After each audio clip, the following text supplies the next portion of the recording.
नमस्कार साथियों, D R brother classes के इस यूट्यूब चैनल पर आप सभी मित्रों का हार्दिक स्वागत है। साथियों, आज हम चर्चा करेंगे पर्यावरण अध्ययन के प्रैक्टिस सेट नंबर 4 की। आप सभी साथियों को बता दूं, ये जो प्रैक्टिस सेट है नवीनतम पाठ्यक्रम पर आधारित है। इसमें जो भी राजस्थान के नए टॉपिक जोड़े गए हैं उन सभी का समावेश इन प्रैक्टिस सेटों में किया गया है। आप सभी साथियों ने अगर हमारे पिछले 3 प्रैक्टिस सेट नहीं देखे हैं तो आप उनको देख लीजिएगा, उसके बाद इस चौथे प्रैक्टिस सेट को देखिएगा। शुरुआत करते हैं साथियों आज के हमारे पहले प्रश्न की। लेकिन प्रश्न शुरू करने से पहले आप सभी साथियों को बता देता हूं, अगर आपने अभी तक हमारा चैनल सब्सक्राइब नहीं किया है तो सब्सक्राइब कर लीजिए और साथ पे बेल आइकन प्रेस कर लीजिए, जिससे आगे आने वाली वीडियो की सूचना आप तक जल्द पहुंच सके। और एक बार अपने मित्रों के साथ शेयर भी कर दीजिएगा, जिससे वो भी अपनी तैयारी को सशक्त और मजबूत बना सके। शुरुआत करते हैं साथियों पहले प्रश्न की। बहुत ही महत्वपूर्ण प्रश्न है साथियों, पर्यावरण संरक्षण अधिनियम किस वर्ष पारित हुआ था? Option A 1982, option 2 1986, option 3 1992, option 4 1996। साथियों इसका जो राइट आंसर हो जाएगा ऑप्शन नंबर 2 1986 में पर्यावरण संरक्षण अधिनियम पारित हुआ था। साथियों आप सभी साथियों को बता दूं, ये जो पर्यावरण संरक्षण अधिनियम था वो पर्यावरण के समस्त विषयों को ध्यान में रखकर बनाया गया था। और इसका जो मुख्य उद्देश्य था, जो वातावरण में घातक रसायन होते हैं उनकी जो अधिकता बढ़ रही है उसको नियंत्रित करना था और हमारा पारिस्थितिकी तंत्र को प्रदूषण मुक्त बनाए रखने का प्रयत्न था। इस अधिनियम के अंतर्गत 26 धाराएं थी। कितनी धाराएं थी मित्रों? 26 धाराएं थी, और जिन्हें हमने 4 अध्याय में बांटा था। आप सभी साथी नोट कर लीजिए, इसके अंतर्गत 26 धाराएं थी जिनको हमने 4 अध्याय के अंतर्गत बांटा गया था। और यह कानून हमारे भारत देश में 19 नवंबर 1986 को लागू किया गया था। अगर आपसे पूछ लिया जाए कब लागू हुआ था तो आप सभी साथियों का क्या जवाब होगा? 19 नवंबर 1986 को यह कानून लागू हुआ था। साथियों ये कानून बनाने का विचार कब आया था? आप सभी साथी ध्यान रखें, संयुक्त राष्ट्र का प्रथम मानव पर्यावरण सम्मेलन हुआ था। कहाँ हुआ था साथी? स्टॉकहोम में हुआ था 5 जून 1972 को। इसी से भारत प्रभावित हुआ और प्रभावित होकर पर्यावरण के संरक्षण के लिए इन्होंने क्या कर दिया? पर्यावरण संरक्षण अधिनियम पारित कर दिया। ठीक है साथियों, चलते हैं अगले प्रश्न की ओर। अगला प्रश्न है हमारा, गैसीय अपशिष्ट है सब्जी एवं फलों के छिलके, घरों की नालियों का गंदा पानी, खेत खलिहानों से निकलने वाला कचरा, लकड़ी कोयला से जलने वाला धुआं।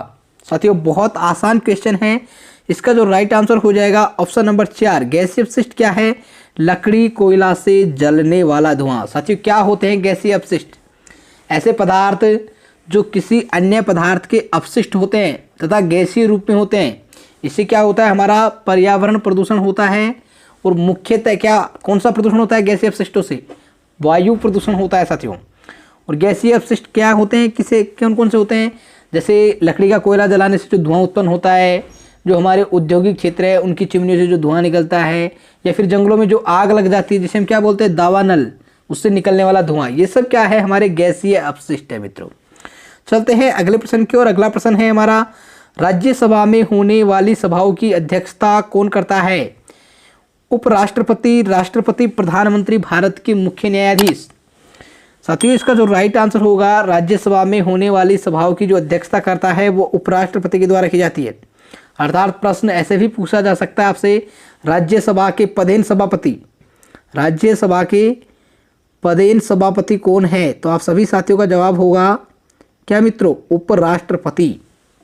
और इसका जो चुनाव है अप्रत्यक्ष निर्वाचन द्वारा किया जाता है, और जिसमें सदन के दोनों सदनों के सदस्य हिस्सा लेते हैं साथियों।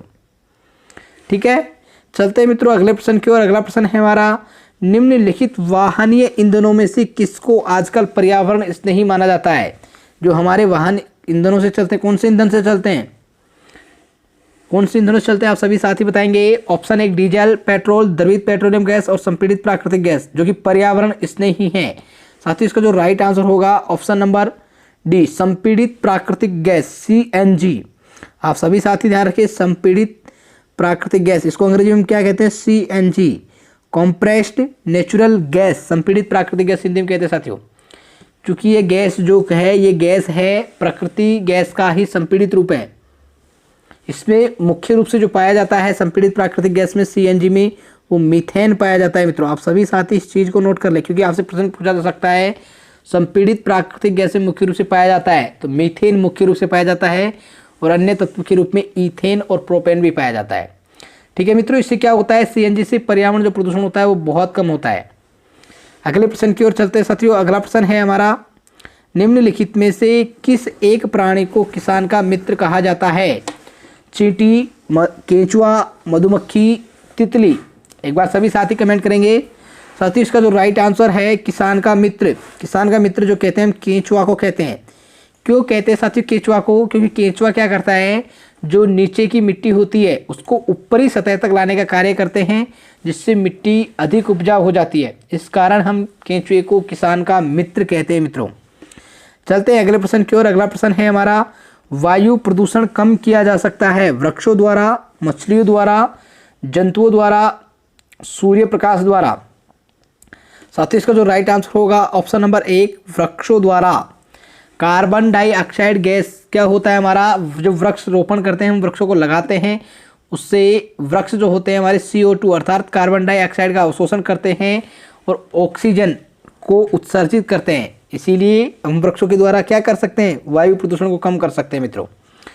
चलते हैं अगले प्रश्न की ओर। अगला प्रश्न है हमारा, सीढ़ीदार कुएं अथवा बावली, अर्थात बावली का मतलब क्या है साथियों, बावड़ी में संबंधित निम्नलिखित कुछ कथन दिए गए हैं। देखिएगा इनमें से कौन सा कथन सही है। वे जल भंडारण तथा संरक्षण की पारंपरिक व्यवस्था है, सामुदायिक स्रोत के रूप में उनका प्रयोग होता था, उनका निर्माण मुख्यतः वर्षा रहित राज्यों में होता है, उनमें केवल संदूषित जल होता है। एक बार सभी साथी कमेंट करेंगे।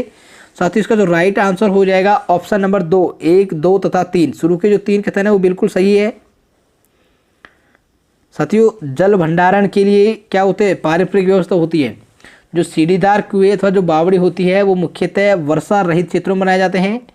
और इससे क्या होता है, वर्षा के दिनों में जो जल होता है उसको संरक्षित किया जाता है और शेष जो दिन होते हैं उनके बचे हुए उसमें जल की आवश्यकता की पूर्ति की जाती है। और ये एक प्रकार से सामुदायिक योजना के तहत बनाए जाते हैं साथियों, जिसमें पानी का जल तथा सिंचाई के जल की पूर्ति की जाती है इनके द्वारा। तो ऑप्शन नंबर 2 इसका राइट आंसर हो जाएगा। चलते हैं अगले प्रश्न की ओर। अगला प्रश्न है हमारा, घरों के नीचे दी गई विशिष्टताओं पर विचार कीजिए। निचली मंजिल में कोई खिड़की नहीं, पेड़ के तनों की लकड़ी से बनी ढालू छतें, पत्थर के खंभों पर जमीन से लगभग 10-12 फुट ऊंचाई पर बने घर, लकड़ी के फर्श, पत्थर, गारा और चूने से बनी मोटी दीवारें। लेह और लद्दाख के घरों के ऊपर दी गई कौन कौन सी विशेषताएं पाई जा सकती है? साथियों यहाँ पर लेह और लद्दाख की बात की गई है। लेह और लद्दाख कहाँ पाए जाते हैं? सबसे पहले तो आपको देखना होगा कश्मीर राज्य में पाए जाते हैं, जहाँ क्या होती है, ठंड की अधिकता होती है, बर्फबारी होती रहती है। जो यहाँ के घर बनाए जाएंगे वो यहाँ के मौसम के अनुकूल बनाए जाएंगे। और यहाँ के घरों की विशेषता होती है कि निचली मंजिल में, घरों की जो निचली मंजिलें होती है उसमें कोई खिड़की नहीं होती है, पत्थर, गारा और चूने से मोटी बनी दीवारें होती है और लकड़ी का फर्श होता है साथियों। तो हमारा जो राइट आंसर हो जाएगा इसका ऑप्शन नंबर 3, 1, 4 और 5। साथियों जो 2 है यहाँ पर मिसप्रिंट हुआ है, इसको कुछ नहीं मानिएगा। ऑप्शन नंबर 3 है हमारा राइट आंसर हो जाएगा, 1, 4 और 5। ठीक है मित्रों, चलते हैं अगले प्रश्न की ओर। अगला प्रश्न है हमारा, निम्नलिखित में से निम्नलिखित का अध्ययन कीजिए। कौवा पेड़ की ऊंची डाल पर अपना घोंसला बनाता है।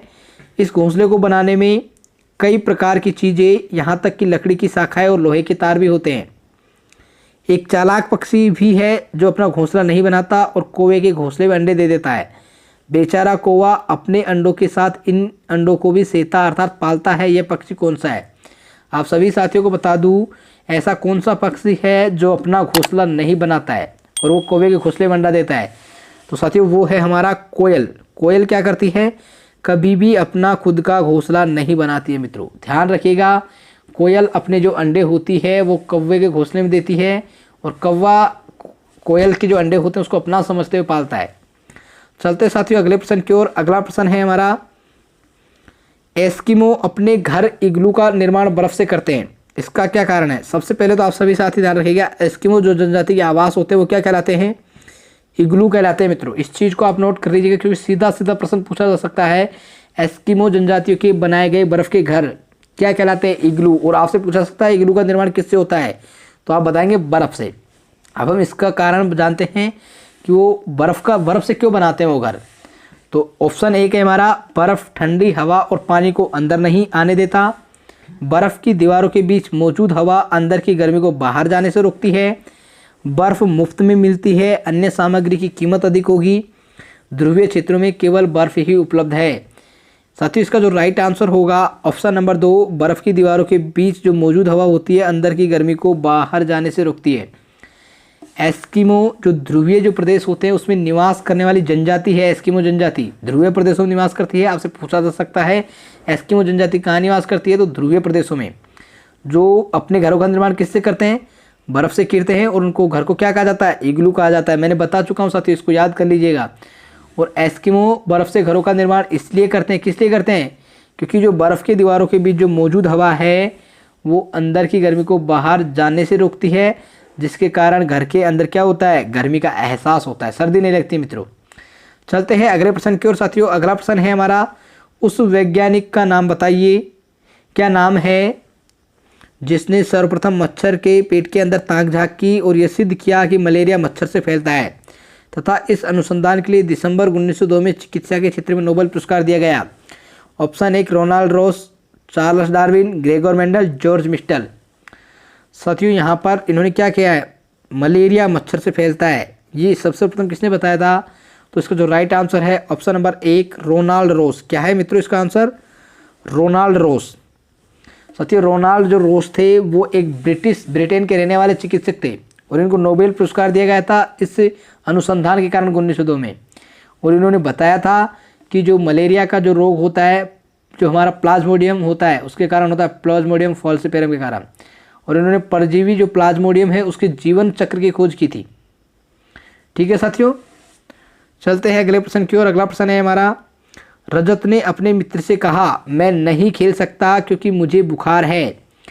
मैं कपकपी, बुखार, सिरदर्द और अंत में पसीना आने के चक्र से गुजरता हूँ। रक्त की जांच के बाद डॉक्टर ने मुझे एक कड़वी दवाई दी है। रजत किस रोग से पीड़ित हो सकता है। साथियों ऑप्शन ए है हमारा मलेरिया, ऑप्शन 2 मियादी बुखार, ऑप्शन 3 अतिसार, ऑप्शन 4 हैजा। साथियों इसका जो राइट आंसर होगा ऑप्शन नंबर 1। साथियों मलेरिया के लक्षण होते हैं कंपकपी लगकर बुखार आना, सिर दर्द होना, हल्का बुखार, पूरे शरीर से पसीना निकलना मलेरिया के प्रमुख लक्षण हैं। और इसके उपचार के लिए आप सभी साथी ध्यान कर लीजिएगा, एंटी मलेरियल्स नाम की दवा होती है, उसका प्रयोग किया जाता है, जिसका स्वाद कड़वा होता है मित्रों। ठीक है, तो किसके लक्षण हैं, ऑप्शन नंबर 1 मलेरिया के। चलते हैं अगले प्रश्न की ओर। अगला प्रश्न है साथियों हमारा, पंखुड़ियों के अंदर फूल के बीच में कुछ पतली पाउडर जैसी रचनाएं दिखाई देती है, जिन्हें कहते हैं। ऑप्शन 1 वर्तिकाग्र, ऑप्शन 2 परागकोश, ऑप्शन 3 पराग, ऑप्शन 4 मूलांकुर। साथियों जो पंखुड़ियों के अंदर फूल के बीच में कुछ पतली पाउडर जैसी रचनाएं दिखाई देती है उसे हम पराग कहते हैं। क्या कहते हैं साथियों, पराग कहते हैं। पराग क्या है, पौधे द्वारा संश्लेषित शर्करा युक्त तरल पदार्थ है और इसका जो निर्माण होता है, सामान्यतः इसका जो निर्माण होता है वो फूल में होता है। किस में होता है साथियों, फूल में इसका निर्माण होता है। और हमिंगबर्ड जो होती है, तितलियाँ होती है, ये जैसे कई कीटों के खाद्य पदार्थ भी है। और मधुमक्खियाँ जो होती है इस पराग का प्रयोग किसके लिए करती है, शहद बनाने के लिए करती है। आप सभी से पूछ सकता है मधुमक्खियाँ किसका प्रयोग शहद बनाने में करती है, तो पराग का प्रयोग करती है साथियों। ठीक है, चलते हैं अगले प्रश्न की ओर। अगला प्रश्न है हमारा, निदान के पश्चात कोई डॉक्टर रोगी से कहता है कि उसके खून में हीमोग्लोबिन की कमी है, तो उस रोगी को आयरन की कमी को पूरा करने के लिए क्या क्या खाना चाहिए। ऑप्शन 1 आंवला, हरी पत्तेदार सब्जियां गुड़, चावल चीनी आंवला, हरी पत्तेदार सब्जियां गेहूं संतरा, गुड़ नींबू मटर। साथियों यहाँ पर आप सभी साथी देखिएगा किसकी कमी है, हीमोग्लोबिन कमी है। हीमोग्लोबिन की कमी किससे पूर्ति, आयरन की कमी। आयरन की कमी को पूर्ति करने के लिए हम क्या खाएंगे, आंवला, हरी पत्तेदार सब्जियां और गुड़। ऑप्शन नंबर 1 हमारा राइट आंसर हो जाएगा साथियों, क्योंकि आंवला, हरी पत्तेदार सब्जियां और जो गुड़ है आयरन की मात्रा प्रचुर रूप से इसमें होती है, तो इसीलिए हम क्या करेंगे, इनका सेवन करेंगे, इनको खाएंगे साथियों। चलते हैं अगले प्रश्न की ओर। अगला प्रश्न है हमारा, राजस्थान सरकार ने कौन से वर्ष में राजस्थान जैविक विविधता नियमों को बनाया तथा राजस्थान राज्य जैव विविधता बोर्ड की स्थापना की। 2000, 2010, 2005, 2012। साथियों जैव विविधता नियम यहाँ पर पूछा है, जैव विविधता बोर्ड। जैव विविधता बोर्ड की जो स्थापना की थी भारत में राजस्थान सरकार ने, सॉरी साथियों, राजस्थान सरकार ने कब की थी? 2010 में की थी। ऑप्शन नंबर जो 2 है आपका राइट आंसर हो जाएगा मित्रों। आप सभी साथी इसको नोट कर लीजिएगा। राजस्थान सरकार द्वारा 2 मार्च 2010 को जैव विविधता नियम पारित किया गया था। आपसे पूछ लिया जाए राजस्थान में जैव विविधता नियम कब पारित किया गया, तो आप सभी साथी बताएंगे 2 मार्च 2010। और इसके साथ ही राजस्थान में जैव विविधता बोर्ड की स्थापना कर दी गई। ठीक है मित्रों, चलते हैं अगले प्रश्न की ओर। अगला प्रश्न है हमारा, राजस्थान का सबसे प्राचीन संगठित उद्योग है। ऑप्शन ए सूती वस्त्र उद्योग, ऑप्शन 2 चीनी उद्योग, ऑप्शन 3 लोहा इस्पात उद्योग, ऑप्शन 4 सीमेंट उद्योग। साथियों इसका जो राइट आंसर है ऑप्शन नंबर 1 सूती वस्त्र उद्योग राजस्थान का सबसे प्राचीन संगठित उद्योग है मित्रों। चलते हैं अगले प्रश्न की ओर। अगला प्रश्न है हमारा साथियों, लोहागढ़ लोहागढ़ दुर्ग है किस जिले में स्थित है? वह है जोधपुर, भरतपुर, उदयपुर, बाड़मेर। साथियों जो लोहागढ़ दुर्ग है वो कहाँ स्थित है? इसका जो राइट आंसर है ऑप्शन नंबर 2 भरतपुर में लोहागढ़ दुर्ग स्थित है। और इस लोहागढ़ किले का नाम 1733 ईस्वी में इसका जो निर्माण है वो सूरजमल के द्वारा किया गया था। साथियों आप सभी साथी से पूछा जा सकता है लोहागढ़ दुर्ग का जो निर्माण है किसके द्वारा करवाया गया है? सूरजमल के द्वारा, महाराजा सूरजमल के द्वारा, जो कि 1733 ईस्वी में करवाया गया था मित्रों। चलते हैं अगले प्रश्न की ओर। अगला प्रश्न है हमारा, हरियाली तीज मनाई जाती है। ऑप्शन 1 श्रावण शुक्ल तृतीया, ऑप्शन 2 भाद्रपद शुक्ल एकादशी, ऑप्शन 3 अक्षय तृतीया, ऑप्शन 4 निर्जला एकादशी। एक बार सभी साथी कमेंट करें। साथी इसका जो राइट आंसर है ऑप्शन नंबर 1 हरियाली तीज जो है श्रावण शुक्ल तृतीया को मनाई जाती है। और आप सभी साथी ध्यान रखिए इस हरियाली तीज को छोटी तीज के नाम से जानते हैं। बड़ी तीज के बारे में साथियों मैं पिछले वीडियो में बता चुका हूं। अगर आपने हमारे पिछले प्रैक्टिस सेट नहीं देखे हैं तो वो जाकर देख लीजिएगा, वहां पर आपको उसकी जानकारी मिल जाएगी। बड़ी तीज की, छोटी तीज श्रावण शुक्ल तृतीया को मनाई जाती है। और ये कहाँ की प्रसिद्ध है, इस पर सवारी कहाँ निकाली जाती है? सबसे प्रसिद्ध छोटी तीज कहाँ की है साथियों? ये है गुलाबी नगर जयपुर की। जयपुर को हम क्या कहते हैं? गुलाबी नगर कहते हैं मित्रों। और इस तीज के साथ ही त्योहारों का आगमन माना जाता है। आप सभी से पूछा जा सकता है साथियों, सबसे बड़ी नोट कर लीजिएगा इस बात को कि इस तीज से, हरियाली तीज से राजस्थान में क्या होता है? हमारे यहाँ पर त्योहारों का आगमन होता है साथियों, त्योहारों का प्रारंभ हो जाता है साथियों। ठीक है, चलते हैं अगले प्रश्न की ओर। अगला प्रश्न है हमारा, लहरिया स्त्री द्वारा किस मास में ओढ़ा जाता है? ऑप्शन 1 श्रावण, ऑप्शन 2 आषाढ़, ऑप्शन 3 अश्विन, ऑप्शन 4 कार्तिक। साथियों इसका जो राइट आंसर होगा लहरिया स्त्री द्वारा श्रावण में पहना जाता है। श्रावण में ये क्या होता है? लहरिया कपड़े पर आड़ी धारियाँ केवल एक ओर से हो तो वह लहरिया कहलाता है। यदि धारियाँ दोनों ओर एक दूसरे को काटती हुई आ रही हो तो वह मोठड़ा कहलाता है मित्रों। धारियाँ एक तरफ से आड़ी हो तो वो तो लहरिया होता है, लेकिन दोनों ओर से काटती हो तो वो क्या कहलाता है? मोठड़ा कहलाता है मित्रों। आप सभी नोट कर सकते हैं इस चीज़ को। चलते हैं साथियों अगले प्रश्न की ओर। अगला प्रश्न है हमारा, पर्यावरण अध्ययन में एक अच्छे दत्त कार्य का मुख्य लक्ष्य होना चाहिए। अधिगम विचार के अवसर उपलब्ध कराना, प्रभावी अधिगम के लिए पाठ की दोहराई, समय का बेहतर सुनिश्चित करना, शिक्षार्थियों को अनुशासन में बनाए रखना। साथियों इसका जो राइट आंसर है ऑप्शन नंबर 1 अधिगम विचार के अवसर उपलब्ध कराना मित्रों। पर्यावरण अध्ययन में एक अच्छे दत्त कार्य का जो मुख्य लक्ष्य है वो है हमारा अधिगम विचार के उपलब्ध अवसर कराने के कारण हम बच्चों को क्या देते हैं? कार्य देते हैं साथियों, गृह कार्य देते हैं। चलते साथियों अगले प्रश्न की ओर। अगला प्रश्न है हमारा, राष्ट्रीय पाठ्यचर्या की रूपरेखा 2005 प्राथमिक स्तर पर पर्यावरण अध्ययन शिक्षण का प्रमुख उद्देश्य होना चाहिए। ऑप्शन 1 स्वतंत्र रूप से प्रयोग करने की कुशलता अर्जित करना, ऑप्शन 2 विषय की आधारभूत संकल्पनाओं की आधारभूत समझ का विकास, विषय की आधारभूत सिद्धांतों को स्मरण करना, कक्षीय अधिगम को विद्यालय के बाहर के जीवन से जोड़ना। आप सभी साथियों से फिर कह रहा हूँ मित्रों, NCF 2005 आप सभी साथी इसके 5 NCF 2005 के 5 मूलभूत सिद्धांत है, मार्गदर्शक सिद्धांत है, उनको नोट कर लीजिएगा, याद कर लीजिएगा मित्रों। फिर कह रहा हूँ एक प्रश्न यहाँ से बार बार पूछा जाता है और यहाँ पर जो है ऑप्शन नंबर 4 राइट आंसर है। उन्होंने कहा है कि कक्षीय जो अधिगम है उसको विद्यालय के बाहरी जीवन से जोड़ना। ठीक है मित्रों, चलते हैं अगले प्रश्न की ओर। अगला प्रश्न है हमारा, निम्नलिखित में से कौन सा प्राथमिक स्तर पर पर्यावरण अध्ययन की पाठ्यचर्या की आवश्यकता के अनुरूप नहीं है? ऑप्शन ए, उसे शिक्षार्थियों के मानसिक स्तर के अनुकूल होना चाहिए। उसे काम की दुनिया में प्रवेश के लिए शिक्षार्थियों को ज्ञान एवं कौशल से लैस करना चाहिए। उसे शिक्षार्थियों में पर्यावरण के सरोकार को उत्पन्न करना चाहिए। उसे शिक्षार्थियों को उन पद्धतियों और प्रतिक्रियाओं को अर्जित करने में शामिल रखना चाहिए जो नए ज्ञान उत्पन्न करने में आगे ले जाएंगे। साथ ही इसका जो राइट आंसर हो जाएगा ऑप्शन नंबर 2, उसे काम की दुनिया में प्रवेश के लिए शिक्षार्थियों को ज्ञान एवं कौशल से लैस नहीं करेंगे, हम ज्ञान एवं कौशल से दूर नहीं करेंगे, जबकि ज्ञान एवं कौशल से युक्त करेंगे मित्रों। तो ऑप्शन 2 इसका राइट आंसर हो जाएगा। हमको ज्ञान एवं कौशल से लैस करना नहीं है, हमें क्या करना है, उसकी जो पर्यावरण अध्ययन की जो पाठ्यचर्या की जो आवश्यकताएं हैं उनके अनुरूप बनाना है साथियों। ठीक है, चलते हैं अगले प्रश्न की ओर साथियों। अगला प्रश्न है हमारा, NCERT की पाठ्य पुस्तकों में पर्यावरण अध्ययन को उच्च प्राथमिकता और स्थान दिया गया है। अधिक संख्या में अभ्यास प्रश्नों को शामिल करने के लिए, विषय की आधारभूत संकल्पनाओं की व्याख्या करने के लिए, चिंतन और विस्मय के लिए शिक्षार्थियों को अवसर उपलब्ध कराने के लिए, तकनीकी शब्दावली की सटीक परिभाषाएं उपलब्ध कराने के लिए।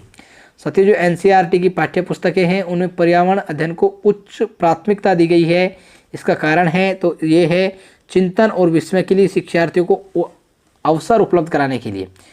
चलते हैं साथियों अगले प्रश्न की ओर। अगला प्रश्न है हमारा, पर्यावरण अध्ययन की पाठ्य पुस्तकों में कविताओं और कहानियों को शामिल करने का निम्नलिखित में से कौन सा उद्देश्य नहीं है? साथियों, जो पर्यावरण अध्ययन की पाठ्य पुस्तक है उसमें हमने कविता और कहानियों को शामिल किया है, उसका कौन सा उद्देश्य नहीं है? नहीं है पूछा है मित्रों। आप सभी प्रश्न में एक बात जरूर देख लीजिएगा, प्रश्न पढ़ते समय गौर से पढ़िएगा, पूछा क्या है, नहीं है पूछा या फिर है पूछा है। तो साथियों ऑप्शन ए है हमारा, शिक्षार्थियों में कल्पनाशीलता, सृजनात्मक विषय में रुचि का विकास करना, योग्यता को बढ़ावा देना, नित्य और एक रस विषय वस्तु में बदलाव करना, शिक्षार्थियों को आनंद और मजा उपलब्ध करना। साथियों इसका जो राइट आंसर है ऑप्शन नंबर 3, नित्य और एक रस विषय वस्तु में बदलाव करना। ये है हमारा पर्यावरण अध्ययन में कहानियों और कविताओं को शामिल करने का उद्देश्य नहीं है साथियों, बल्कि हमने इसलिए किया है कि प्राथमिक स्तर के जो शिक्षार्थी है, जो विद्यार्थी है, उनको पर्यावरण को समझने में आसानी हो सके मित्रों। ठीक है, चलते हैं अगले प्रश्न की ओर साथियों। अगला प्रश्न है हमारा, आप सभी को स्क्रीन पर दिखाई दे रहा है कि पर्यावरण अध्ययन की एक अच्छी पाठ्यचर्या को बच्चे के प्रति सही जीवन के लिए सही और विषय के प्रति सही होना चाहिए। पाठ्यचर्या की निम्नलिखित विशेषताओं में से कौन सी उपयुक्त आवश्यकता को पूरा नहीं करती है? ऑप्शन 1, यह शब्दावली और परिभाषाओं पर अधिक बल देती है। यह भय एवं पूर्वाग्रहों से मुक्त होने के मूल्य को बढ़ाती है। यह विषय को एक सामाजिक प्रक्रम के रूप में देखने के लिए शिक्षार्थियों हेतु आवश्यक है। यह शिक्षण अधिगम प्रक्रियाओं पर अधिक बल देती है। साथियों इसका जो राइट आंसर होगा ऑप्शन नंबर 1, यह शब्दावली और परिभाषाओं पर अधिक बल देती है। साथियों जो हमारा पर्यावरण अध्ययन की जो पाठ्यचर्या है, जो पाठ्य वस्तु है, वो परिभाषाओं पर और शब्दावली पर अधिक बल नहीं देती है साथियों। ये विशेषता जो है हमारी उपयुक्त रूप से बिल्कुल सही नहीं है, बल्कि पर्यावरण अध्ययन की जो एक अच्छी जो पाठ्यचर्या होती है बच्चे के प्रति सही, जीवन के प्रति सही और विषय के प्रति बिल्कुल सही होनी चाहिए। न कि हमें परिभाषाओं पर, न कि शब्दावलियों को याद करना है, बल्कि हमारे दैनिक जीवन से जोड़ते हुए उसको बनाना है। ठीक है मित्रों, चलते हैं अगले प्रश्न की ओर। अगला प्रश्न है साथियों हमारा, नलिनी कक्षा 3 के शिक्षार्थियों को जानवर हमारे साथी प्रकरण से परिचित कराना चाहती है। उसका जो प्रकरण है जानवर हमारे साथी होते हैं, प्रकरण को और अधिक रोचक तरीके से प्रस्तुत करने के लिए निम्नलिखित में से कौन सी युक्ति सर्वाधिक उपयुक्त होगी? ऑप्शन 1, शिक्षार्थियों को पाठ्य पुस्तक में जानवरों के लिए गए चित्रों को देखने के लिए कहना। ऑप्शन 3, विभिन्न जानवरों के चित्रों को प्रदर्शित करने वाले चार्ट का प्रयोग करना। विभिन्न जानवरों के चित्रों को श्यामपट्ट पर बनाना। ऑप्शन 4, जानवरों तथा उनकी उपयोगिता पर आधारित फिल्म प्रदर्शित करना। साथियों यहाँ पर क्या कहा गया है, जानवर हमारे साथी, ये प्रकरण पढ़ाना है, तो इसके लिए सर्वाधिक जो उपयुक्त होगा ऑप्शन नंबर 4 होगा, जानवर तथा उनको उपयोगिता पर आधारित प्रदर्शित करना। जब आप बच्चों को फिल्म दिखाएंगे इस तरह की, जानवर और उनकी उपयोगिता क्या है, तो बच्चे उसको बड़े इंटरेस्ट के साथ, बड़ी रुचि के साथ देखेंगे मित्रों। तो ऑप्शन नंबर 4 जो है हमारा इसका राइट आंसर हो जाएगा साथियों। चलते हैं अगले प्रश्न की ओर साथियों। अगला प्रश्न है हमारा, कक्षा 5 की NCERT की पर्यावरण अध्ययन की पाठ्य पुस्तक में प्रत्येक पाठ के अंत में एक खंड को शामिल किया गया है। आप सभी देखिएगा साथियों, कक्षा 5 की जो NCERT की पुस्तक है पर्यावरण की, उसमें पाठ के अंत में क्या जोड़ा गया है, एक खंड है हम क्या समझे। ये सुझाव दिया गया है कि इस खंड में शामिल प्रश्नों के उत्तर का सही या गलत के रूप में आकलन नहीं किया जाएगा। यह परिवर्तन इसलिए किया गया क्योंकि यह आकलन में विषय निष्ठा को कम करता है। इस स्तर पर बच्चे सही उत्तर नहीं लिख सकते। यह आकलन में शिक्षकों की सुविधा को बढ़ाता है। यह जानने में शिक्षक की सहायता करता है कि बच्चे कैसे सीख रहे हैं। साथियों, ये जो खंड दिया है हम क्या समझे, इसका जो मुख्य उद्देश्य है वो है ये जानने में शिक्षक की सहायता करता है कि बच्चे कैसे सीख रहे हैं। जब शिक्षार्थी उस खंड को हल करेगा तो शिक्षक ये जान पाएगा कि शिक्षार्थी ने कितना सीखा है और कितना नहीं सीखा है मित्रों। ठीक है, चलते हैं अगले प्रश्न की ओर। साथियों, अगला प्रश्न है हमारा, इंसान पहले इंसान फिर हिंदू या मुसलमान, यह संदेश किसका है। ऑप्शन 1 आचार्य तुलसी, ऑप्शन 2 कविराज श्यामलदास, ऑप्शन 3 कोमल कोठारी, ऑप्शन 4 कन्हैयालाल सेठिया। साथियों, इंसान पहले इंसान फिर हिंदू या मुसलमान, इसका जो ये कथन है वो है आचार्य तुलसी का।